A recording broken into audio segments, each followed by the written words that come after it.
Hey guys, so I posted on Facebook some donuts and this is how I made them. So I'm going to take 150 grams of plain flour followed by 65 grams of sugar.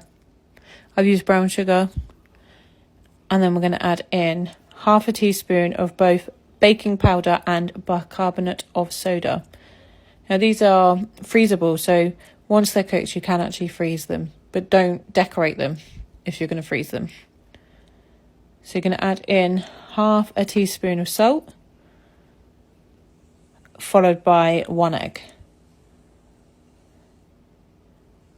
And then we're going to add in some butter, but you need 4 tablespoons, but you're going to melt this down. So I've just melted this in the microwave.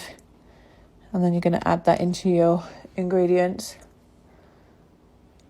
followed by 80 mils of milk. And then 1 teaspoon of vanilla. And then we're going to give that a good old whisk. As I said, like, you can decorate them as you please. I did chocolate Malteser ones, so I'm just going to grease up the pan. And then we're going to put them in a preheated oven at 180 degrees for 9 minutes. And voila! Donuts. And I've decorated them with chocolate and Maltesers. Enjoy!